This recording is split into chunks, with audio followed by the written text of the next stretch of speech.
Social মিডিয়ায় কিন্তু আপনাকে নিয়ে অনেক ধরনের ট্রলও করে, মিম করে। আমরা জানি আপনি সিনেমাকে অনেক ভালোবাসেন, আমরা তো আপনার কাছে। আমি এখানে আসি আমাকে নিয়ে যারা একটা গ্রুপ করে, সেই গ্রুপটা সারা বাংলাদেশের মানুষদের কারা করে আমাকে নিয়ে, অতএব ওইটা নিয়ে আমার দরকার নেই। আপনি দেখেন পৃথিবীর সমস্ত বড় বড় মানুষদেরকে নিয়ে টল করে। আমি তো অনেক বাংলাদেশে বহু হাজার কোটিপতি আছে, হাজারই আছে, তাদেরকে নিয়ে টল। ওটা আমি আগে একটা সময় মাইন্ড করতাম, এটা আপনার ইমেজের জন্য ক্ষতিকর কিনা আগে না পাবলিক বুঝে ফেলছে, বা আমার যারা ভক্ত আমার যারা তারা বুঝে ফেলছে এটা উদ্দেশ্যপূর্ণ, এটা বুঝে ফেলছে। আমি প্রথমত মাইন্ড করতাম, কিন্তু পরে যা দেখছি আরে এটা ঠিকই তো আছে, করুকটা, ওরা যত করবে তো আমার পাবলিসিটি পারবে, সমস্যা কি আছে? এটা আমি দল চুপ হয়ে গেছি, ঠিক আছে। দেখেন কারো না কারো তো একবার কথা বলতেই হবে।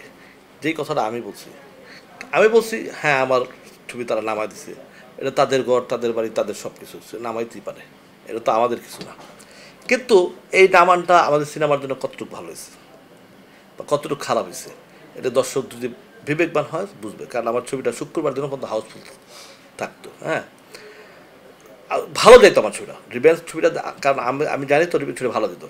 আবার এইখানে আমার বিরুদ্ধে কিছু গিরিঙ্গি হয়েছে, যেখানে যে কোনো একটা ছবি ডাইরেক্টর প্রডিউসার আমার ছবি নামানোর জন্য পাগল হয়ে গেছে, যে আমরা তো শো চালাবো, আপনি এখানে চলবে, শো নামায় দেন। হ্যাঁ, এটা কিছু পোস্টিং আছে, এবং যারা পোস্টিং করছে তাদেরকে আমি ব্যক্তিগত সব চিনি। আমি তাদেরকে সময় যখন আসবে, আল্লাহ যখন সময় দেবে, সময় মতো ঠিক কাজটা আমি করে দেবো। কিন্তু স্টার সিনেপ্লেক্সের যিনি রুহেল সাহেব রয়েছেন, মেম্বার অফ পার্লামেন্টও, তিনি বারবার বলছেন যে যেই সিনেমার কোয়ালিটি ভালো, যেই সিনেমার দর্শক বেশি, আমি তো সেটাই চালাবো। এটা হলো ওনাদের বিজনেস পলিসির কথা, উনি তার কথা বলে যাবে। উনি কোয়ালিটি সম্বন্ধে কী জানে? উনি হইতে পারে পার্লামেন্ট মেম্বার, স্টার সিনেপ্লেক্স খেলা, কোয়ালিটি সম্বন্ধে জানার ওনার কতটুকু? সিনেমা সম্বন্ধে ওনার একটা সিনেমা তারা বানাইছে, সিনেমাটা কয়দিন চলছে, শুধু তাদের ছাড়া কোনো হলে রিলিজ করতে পারছে? তো কোয়ালিটি আগে ওনার শেখা উচিত, সিনেমার কোয়ালিটিটা, হ্যাঁ, তারপরে কোয়ালিটি নিয়ে কথা বলুক। এই যে আমি যেভাবে কথা বলতেছি, দেখবেন এটাও আমার বিরুদ্ধে শত্রুতা হয়ে দাঁড়াবে, কারণ অন্যায়কে কেউ প্রতিবাদ করবে না।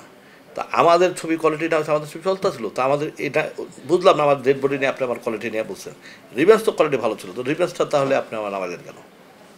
এই ডেড বডি থেকে এই ব্যাপারটা শুরু হয়েছে যে স্টার সিনেপ্লেক্সের আপনার সাথে। আপনি দেখেন আমার কোয়ালিটি লায়নে চলছে 2 সপ্তাহ, এখনও যমুনা ফিউচার 3 সপ্তাহ ধরে চলতেছে, এখনও চলতেছে, বিভিন্ন জাতগুলো হলে রিলিজ, প্রত্যেকটা হলে চলতেছে।